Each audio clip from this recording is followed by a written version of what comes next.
Madison Schemitz. Your Honor, I'd like to begin by saying thank you. Thank you for your time and commitment these last 538 days. Thank you for taking this matter so seriously and for working the incredibly difficult job you do. It is truly admirable and beyond appreciated. I'd also like to thank you for giving me the opportunity to speak this afternoon after months of having remained silent and unheard of by both the defendant and his family. Before I begin, I'd like to preface this statement by explaining just how incredibly difficult this is. To not only set my pride aside, but to vulnerably open up in front of this courtroom, the defendant and his family, is difficult. I say this because throughout this process, I have carried myself with grace, and truthfully, I have not opened up in front of others the way I'm about to.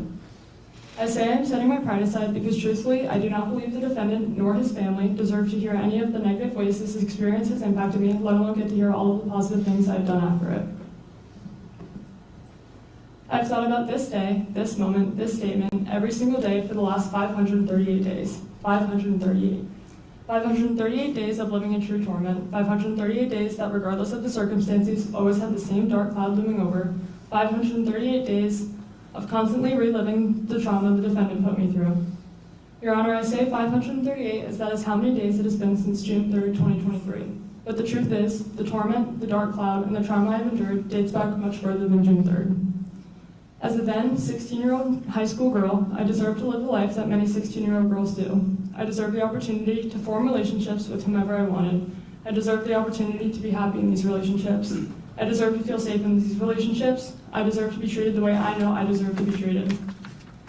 I deserve the opportunity to learn and grow from these relationships, and most importantly, I not only deserved, but had every right to remove myself from a relationship that instead of making me feel happy and safe, dragged me down in every way. My trauma truly starts from within my relationship with the defendant, even prior to June 3rd, 2023. Throughout the barely 6 months I was in a relationship with him, I had felt stripped of everything I knew I truly deserved. I knew not only did I not feel happy, I felt suffocated, trapped, manipulated, and controlled. I knew that the relationship was giving me far less than what I deserved. As someone who truly takes pride in the human they know they are, I knew I had every right to put myself first and leave the relationship. Yet what no 16-year-old girl deserves is to experience fear while ending a relationship. But once again, I was that 16-year-old girl who was forced to experience that fear. One date that specifically comes to mind in the days following the end of the relationships is April 4th, 2023. Not even 24 hours after the breakup, the stalking began. As I innocently sat in the Davis Park parking lot with a few friends after a softball game, the defendant decided to show up. Not only did he show up uninvited, he showed up unannounced and unwarranted. And that moment was the first moment I had felt that fear. I knew I did not deserve to fear. As I began pulling out of my parking space to head home was when I had noticed the defendant's appearance. I rolled down my window and asked him what he was doing, as he responded with the same question. I told him I had been sitting there talking with friends. I proceeded to then ask him if I could call him when I arrived home, as I felt an overwhelming sense of uneasiness being alone, late at night, in a dark parking lot with only the defendant. I then pulled out of Davis Park and began driving home. I vividly remember the defendant tailing my car in a way I knew he never did. The feeling of fear grew stronger and stronger each second of that drive home. Feeling the way I did, I purposely took a different route home than I normally would have taken so that I would pass the defendant's neighborhood. As I drove past, I hoped he would put on his blinker and make that left-hand turn in to go home, but by no surprise, he didn't. He continued to follow me. Feeling unsafe and unsure of what to do, I turned into the closest parking lot, knowing I absolutely did not want him to follow me home. Ironically enough, I pulled into the same plaza that Mr. Chubby's Wings is located. I began texting the defendant, begging for him to stop following me, and very clearly telling him that he was scaring me. Still scared and unsure of what to do, I called one of my best friends who I knew was awake. I called her and explained to her what was going on, how I was feeling, and how I was unsure of what to do. This was when she told me to come to her house. As I drove through the plaza with the defendant still making every turn I did, still tailing my car, I decided to go to my friend's house. I pulled out of the plaza onto A1A, driving in the opposite direction of both my house and his, and headed to her home. I continued to tell the defendant to go home and told him I had to deliver a science packet to my friend. Yet he did not turn around, nor did he go home. He proceeded to demand for me to go home and inform me that he knew that that wasn't on my agenda for tonight, and that I need to be home after my game, and that was my agenda.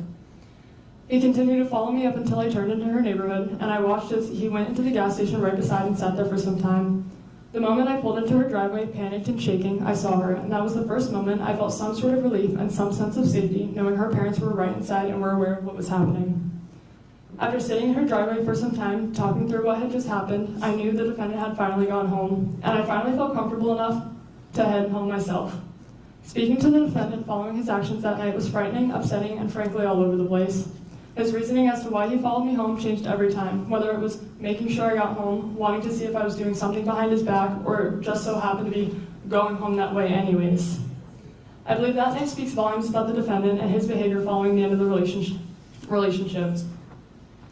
With this incident being not even 24 hours after the breakup, the 2 months following remained equally as torturous and frightening. As the stalking did not stop there, it had only just begun. Feeling that same fear every single time I wanted to leave the house is not something a 16-year-old girl deserves. Having to be hyper-aware of my surroundings every single day in fear that he would show up before I was yet again is not something a 16-year-old girl deserves, let alone not something she should ever have to be worried about. Those 2 months following the breakup were torture. Those 2 months I was put in a position by the defendant where I felt scared, worried, and constantly threatened, but I was never prepared for the fears to come alive. June 3rd, 2023 was without a doubt the absolute worst, most traumatic day of my life, and I remember every single second of it. As a 17-year-old teenage girl, on a Saturday in the summer, my day started as any other day would have for me. I had one of my best friends I met through softball in town to spend the weekend. We had stayed up late and woke up early, excited for the plans we had made for that day. Once we woke up, we got ready to go to the beach. That day was windy and almost cold for it being a Saturday in June. After some time being there, we both got cold and decided we would leave the beach and go join our moms and brothers at my community pool. We got there just before 1:30 and hung out for a while, simply just enjoying time together as these were friends we did not get to see often. During this week in June, the Women's College Softball World Series was happening. Eventually, we decided we would go get something to eat and watch the games happening that day. This decision, unknowingly, became my life or death decision, and I had no clue. I remember going home sometime between 2:10 and 2:50 to change out of our bathing suits and get ready to go to Mr. Chubby's Wings. And by 2:53, my friend and I were in the car blasting California Girls by Katy Perry on the way to the restaurant. I remember sitting at the stoplight leaving my neighborhood and texting both our moms asking if they would come with us. I remember my mom responding saying, "You just want me to pay for your food," which although may have been true, I had this feeling that they just had to be there. And to this day, I am still unable to fully explain why I felt so strongly about wanting them to come with us. My friend and I arrived at the restaurant a little bit before our moms did, and as I walked in, the defendant came to mind. I entered the restaurant and looked around to make sure he was not there before we sat down to eat, as I knew I had previously run into him there within those 2 months. Once I realized he wasn't there, we sat down to eat and began to watch the Oklahoma-Tennessee game. At 3:43, the defendant pulled into the parking lot. At 3:47, the defendant walked into the restaurant and knowingly walked right past me. By 4:15, the defendant had gotten up and walked past us to make his presence known. At 4:15 was when my mother and I both noticed his presence. At 4:15 was when that same fear set in. After going back and forth on what to do, we paid our check and decided to leave the restaurant. At 4:28, myself, my mom, my friend, and her mom all stood up and walked out. Never in a million years did I think that I would never end up making it to my car. I remember walking to the parking lot, texting a friend back, and taking a picture of the defendant's truck. I did this knowing I had to continue to keep track of the defendant's behaviors and appearances for the restraining order we were in the process of trying to obtain. I remember finally reaching my car and hearing my mother scream. Knowing my mother, I could hear her fear. I could hear that whatever was happening was not good. This was when, at 4:30 p.m. on June 3rd, 2023, I turned around and saw the defendant running towards me faster than I had ever seen him run before. Not knowing what was coming next, I turned and attempted to go in the opposite direction. This was when the defendant had grabbed me. I hit the ground and began feeling the attack. I remember being on my hands and knees, begging for the defendant to get off me, with my screams slowly becoming more and more silent. I remember staring at the ground, my thoughts being muffled by my mother's constant scream. The scream that had first alarmed me did not stop throughout the entirety of the attack, and frankly, I can still hear it to this day. I remember hoping for the pain to stop and feeling my mom pulling him off of me. I remember finally being let go and falling to the ground because at that point, my body had been paralyzed. Little did I know that me being let go in that moment meant my mom was now being made another victim of the attack. I remember laying there with my eyes closed, blacking out until the defendant began stabbing me again. Your Honor, a 17-year-old girl should not know the feeling of getting stabbed. Your Honor, I should not have to remember the feeling of my body being inflicted with a knife over and over again. I remember feeling an impact against my mother, the defendant, and I, which was the moment Kennedy Armstrong had ultimately saved our lives. I remember finally opening my eyes but still being unable to see. I remember asking my mom to get off of me because she was now actively bleeding onto my face and into my eyes. I remember finally realizing I had been stabbed and that I could no longer feel my legs. I remember the moment I realized I was paralyzed. I remember struggling to breathe and formulate words. I remember telling my mom I could not feel my legs, to which she responded it was okay and everything would be okay. But I could hear in her voice that it wasn't okay. She didn't know if it would be okay and just how scared she was. I remember her words to the defendant. I remember her calling the defendant's mom, Tanya, and her informing her on what her child had just done. I remember looking up and around and realizing that suddenly there was a crowd of people surrounding us. I remember looking up and to my left, to which I watched as the defendant just a few feet away pathetically slit his own throat. I remember making eye contact with the man in the crowd of people and begging him to make sure the defendant could not and would not get up, as I was scared the attack wasn't over. I remember his response ultimately assured me that the defendant was no longer conscious or physically able to get up. I remember my mom still panicked and holding one of my 17 stab wounds closed. I remember numerous people trying to help keep me alive. I remember numerous people begging for me to stay awake. I remember that despite how chaotic, loud, and full of people the scene was, it was still so quiet. I remember feeling alone in my thoughts, unsure of what would come next, but knowing I just had to stay awake. I remember that despite every fear racing through my head, feeling calm through the chaos. I remember my friend's mom, Casey, on the phone with 911, saying how she knew that they were on the way, but still did not hear or see the lights and sirens. In this moment, those 4 minutes between the attack and the first responders showing up were the slowest 4 minutes of my life. Though in that moment I was terrified, I thought in my head that if I just stay awake until I hear those sirens, I would be okay.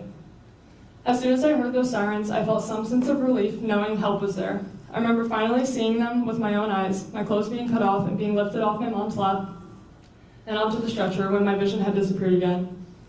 I remember finally being set down and groaning in pain, still unable to feel or move my legs, and my ability to breathe getting worse and worse. I remember looking up and recognizing a deputy I had met on the scene of a friend's car accident months prior. Once I saw her eyes, I had finally felt comfort. I remember telling her that I was so scared, and her words back were, "You don't have to be scared. I trust these people with my life, and you should too. You're going to get everything worked out. You're going to be okay, honey." These words, in this moment, coming from someone I remembered and trusted, whether she believed them or not, both reassured me and provided me the comfort I so badly needed. These words let me believe that I would be okay, that I would survive, and that I just had to trust what came next. I remember being taken from the sidewalk and into the ambulance. I remember laying there in the ambulance in so much pain, unable to breathe and still so scared. I remember answering all the questions asked, correcting the paramedics on their assumptions, and telling myself repeatedly that I had no choice but to fight to survive.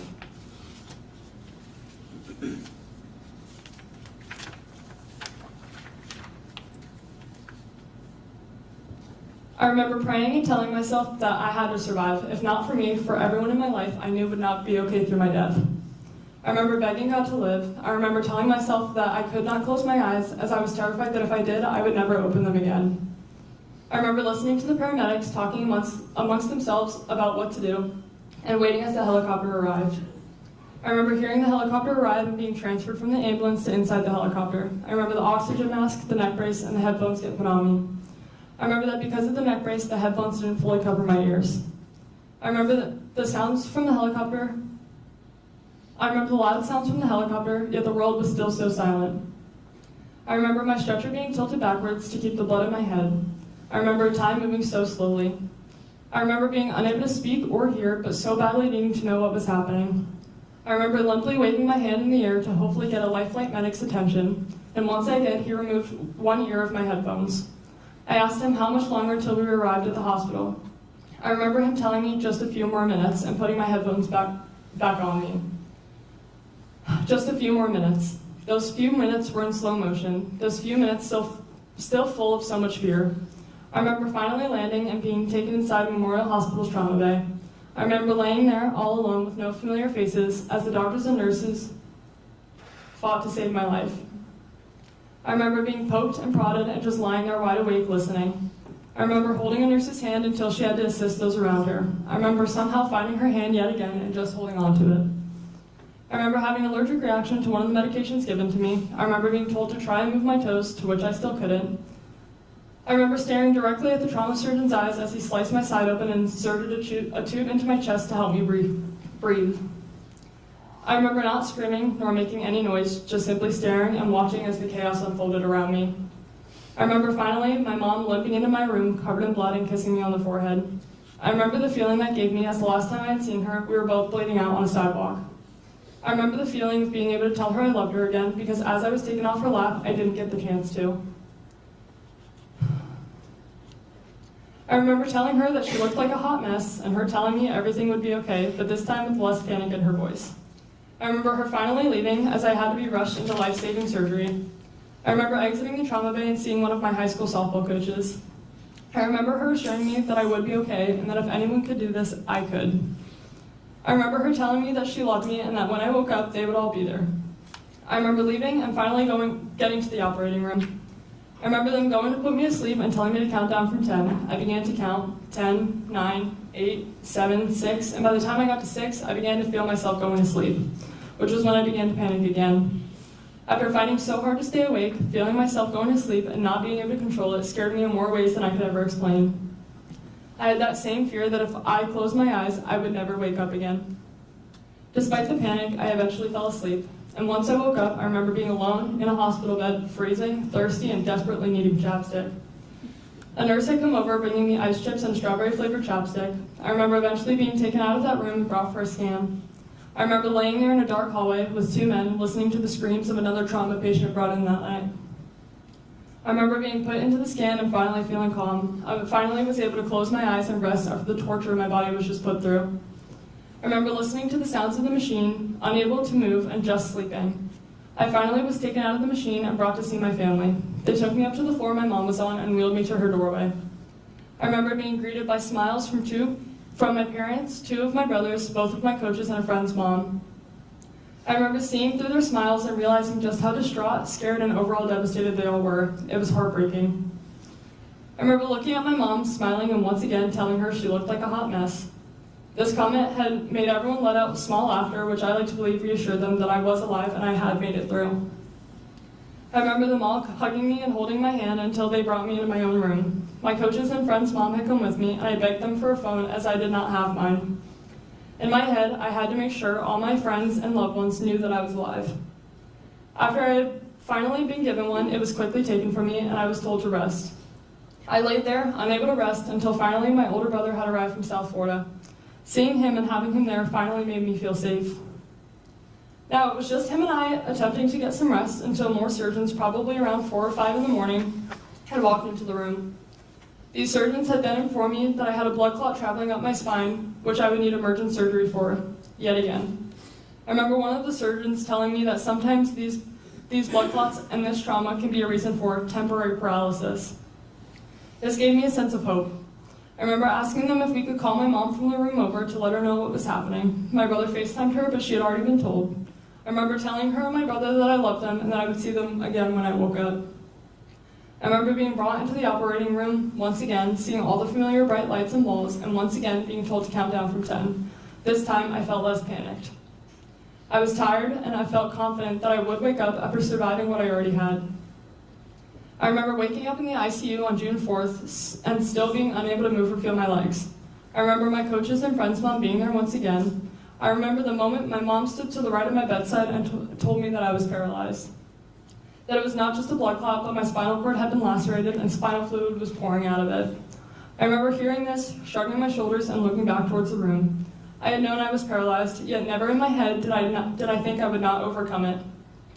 Immediately, I told myself that I would walk again, that I would walk at my senior night for softball, that I would walk at graduation the following May, and finally walk into this very courtroom today.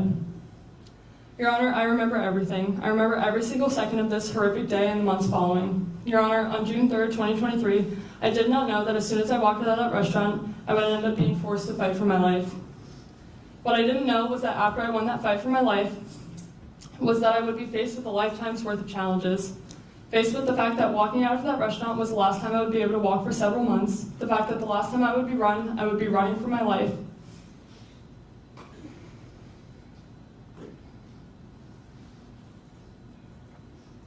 The fact that every single day following, I would have to continue to fight for my life, for normality, and to gain back every ounce of independence I once had. Your Honor, someone once told me that my independence was just my ego, but that has always remained far from true. Never once had anyone ever insulted the independence I had always been so proud of. Your Honor, the person who made that statement sits in front of me today. The same person who not only took away my independence for some time, but attempted to take my life. On June 3rd, 2023, the defendant attacked and stabbed me 17 times with the intent of killing me. On June 3rd, 2023, 538 days ago, I survived the attack and have continued to not only survive, but to live every single day I know I am so blessed to live. Your Honor, those months following the attack are still vivid. The mental and physical battles are still vivid and so real.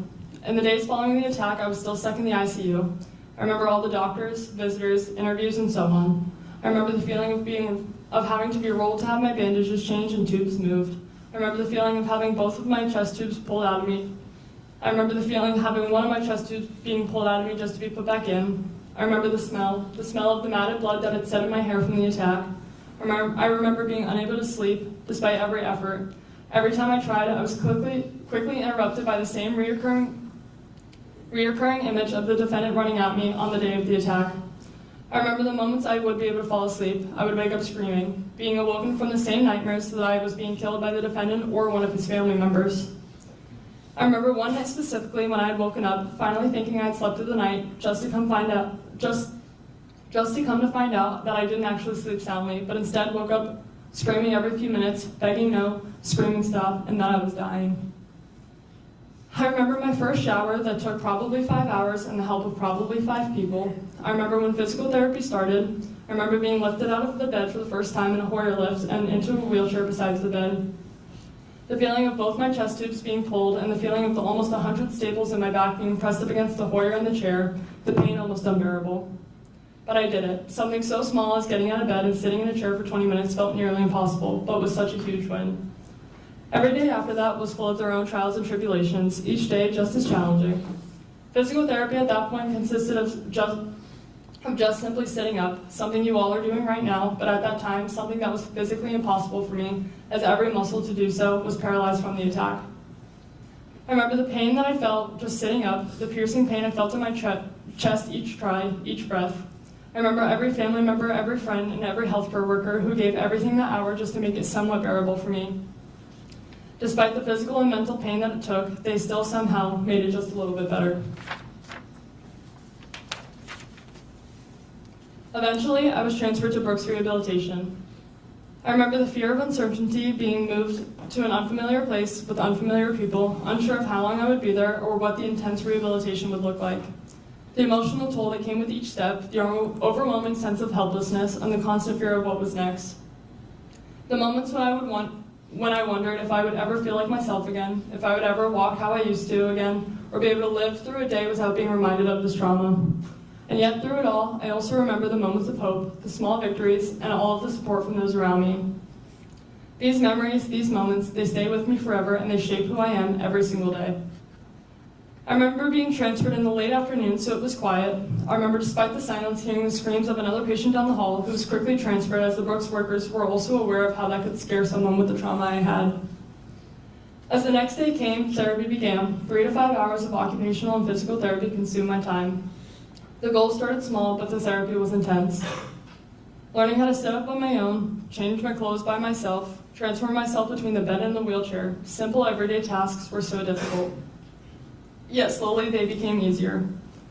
I remember on June 20th taking my Asia impairment exam, which is what the extent of a spinal cord injury is defined by the American Spinal Injury Association impairment scale using specific categories. I remember the exam taking a few hours and feeling so discouraged. The feeling of being unable to feel or move any of my body was so discouraging. Until finally, at the very end of the exam, after being unable to move or feel anything, I was finally told to try and move my left foot. Staring at the ceiling, still so discouraged, I tried. I remember feeling something and looking at my physical therapist. She asked me, "Did you feel that?" To which I responded, "Did it move?" And when she confirmed that I had finally moved my foot, the room was full of emotion. So overwhelmed by the feeling of simply just moving my foot, I remember the feeling of being able to tell my mom that I was now able to move my foot and her bursting into tears of joy. I remember every phone call to all of our family and friends, and each of them also overwhelmed with so much joy to see that I could finally move my foot the slightest bit. This moment gave me hope for the future, hope that I would be okay, hope that with time I would regain movement in other parts of my body, and confirm my goal that I would one day walk again. I remember after this moment, the already intense therapy becoming even more intense. The hours spent every day trying new things, strengthening each part of me, and accomplishing more and more. Each day, my left leg got stronger to the point where they were able to stand me up with assistance, and with time, on June 30th, I attempted to take my first steps with assistance. Though slow, painful, and incredibly difficult, every day after that was a new goal reached, new progress, and a new step forward. Finally, after over a month in the hospital and in rehabilitation, on July 7th, 2023, I was sent home.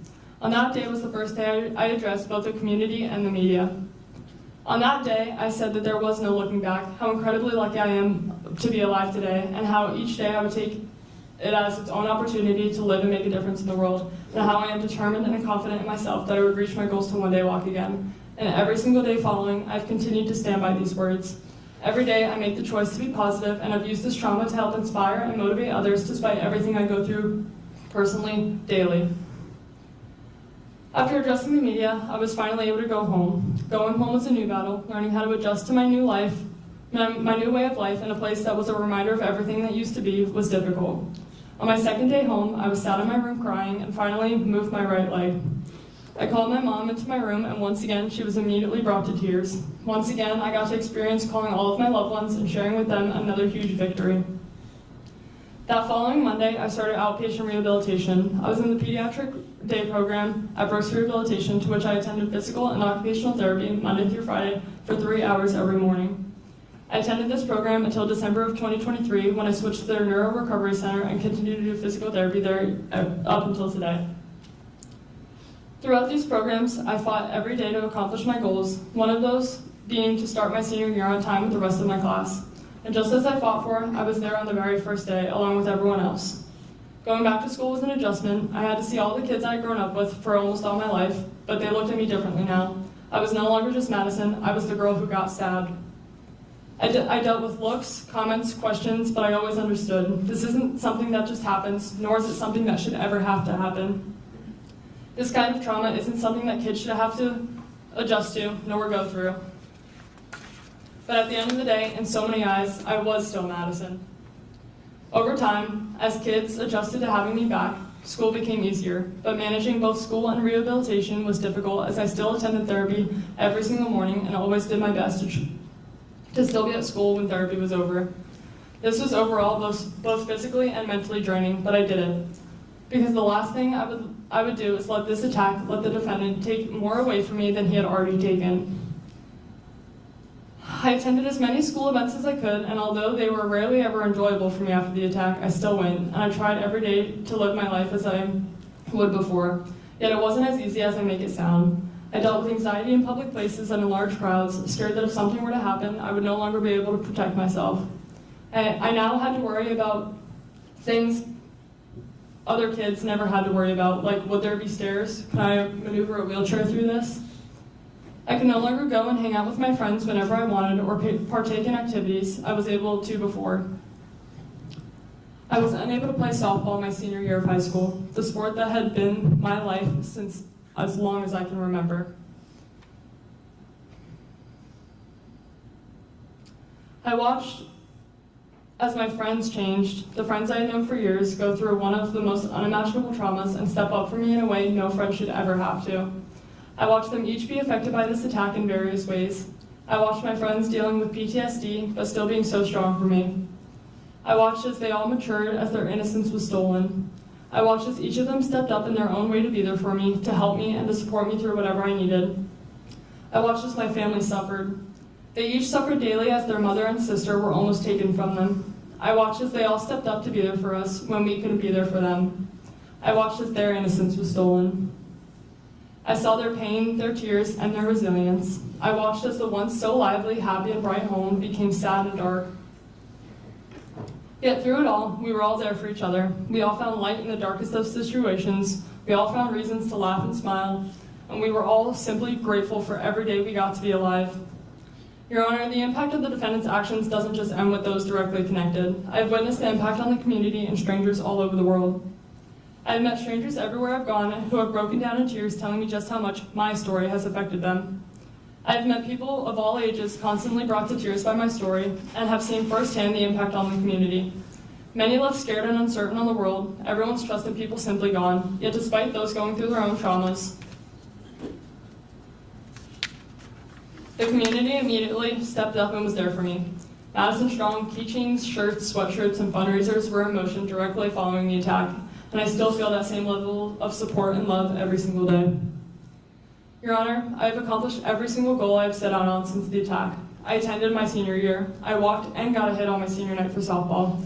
I walked unassisted at my high school graduation. I am a full-time college student, and I even walked into this very courtroom, and I'm currently reading a victim impact statement in front of not only the whole world, but my attempted killer and his family, just as I said I would when the attack first happened.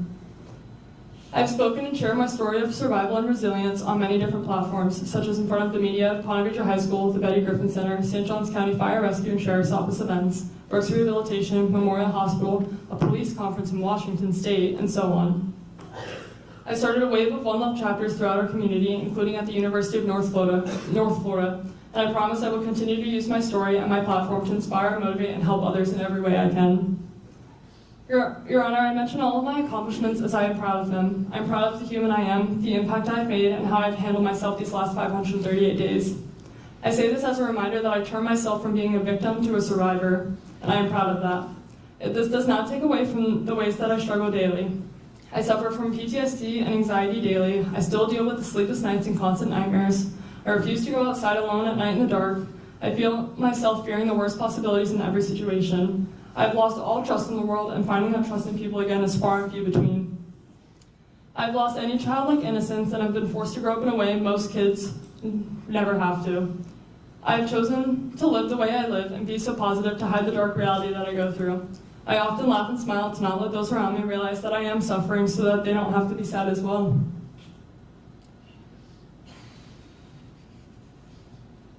I deal with mental battles every day about my physical state and what my future may look like. My thoughts are often clouded by the what ifs and the why me questions, because why me? Why did something so horrific and life-changing have to happen to me?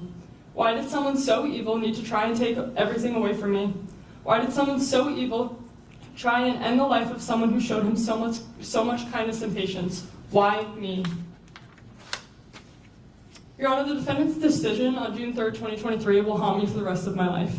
My future physical and mental state is still so uncertain, but always affected. The way I live, the way I love, forever changed. Yet I will always be a more kind, understanding, patient, loving, and overall better person than the defendant ever was. Your Honor, if it weren't for the brave and heroic acts of both my mother and Kennedy Armstrong on June 3rd, 2023, I would not be alive. My mother put her life on the line to save mine. The defendant so selfishly not only tried to take my life, but also tried to take my mother's. The most badass, selfless, and incredible woman and mom anyone would be so lucky to have in their lives. My mother has always and will always be my best friend. I am proud to be her. I am proud to be her daughter and thankful for her for her every single day. I've watched her struggle in more ways than I could explain in the last 538 days, yet she still always puts her kids before herself. Bleeding out and all, she was still there for me before even thinking of herself. She slept right by my side for over a month and was there through every single step of it all. Without her, I would not be here today, but without Kennedy Armstrong, neither of us would be here. A complete stranger so selflessly ran towards the screens, ran towards the danger, and saved both of our lives. Kennedy, you are truly one of the most brave and amazing human beings I have ever met. Despite your own trauma, your own physical injuries, and every way this attack negatively impacted your own life, you always remained so selfless. You always reminded us that you were here for whatever we needed and never wanted any praise or recognition, but you are the hero. You are the reason we are alive, and you are who reminds me every single day that good people do exist in the world. Words can never explain just how beyond thankful I am for you and your family. I thank both my mom and Kennedy for being my heroes that day. Two people who are so incredibly undeserving of the evil actions that the defendant showed on June 3rd, 2023. Your Honor, I could talk for hours on end about the way that the defendant has negatively impacted each of our lives, but I think after each of these impact statements, it is apparent, it is real, it is constant, and it is daily. Every day is a reminder of the trauma we all endured on June 3rd, 2023. Every day I'm affected by the physical and mental impacts of the defendant's actions, and every day is a reminder of just how cruel, monstrous, and evil the defendant truly is. There is no excuse for his actions. There will never be an excuse. On that day, the defendant chose to try and take my life. He chose to try and take my mother's life, and he chose to severely harm a good and innocent stranger. Your Honor, I can confidently say I am one of the least deserving human beings to have to go through what I have been forced to go through. Your Honor, this is something I will have to deal with for the rest of my life, something I should never have to deal with, and something the defendant should never have the opportunity to do again. Your Honor, on June 3rd, 2023, I was given my own life sentence by the defendant, and I plead with you that the defendant receives the same justified sentence and deserved punishment. Thank you.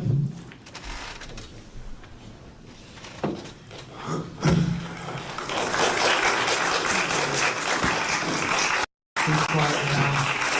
Ladies and gentlemen, sit down. Please sit down.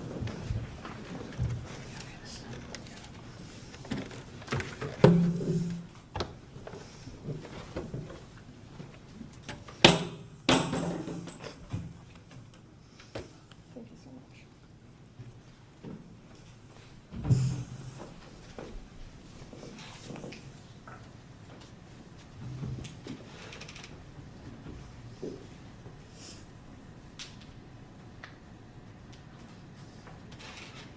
State, any additional witnesses? No, Your Honor. Any additional witnesses for the defense? No witnesses.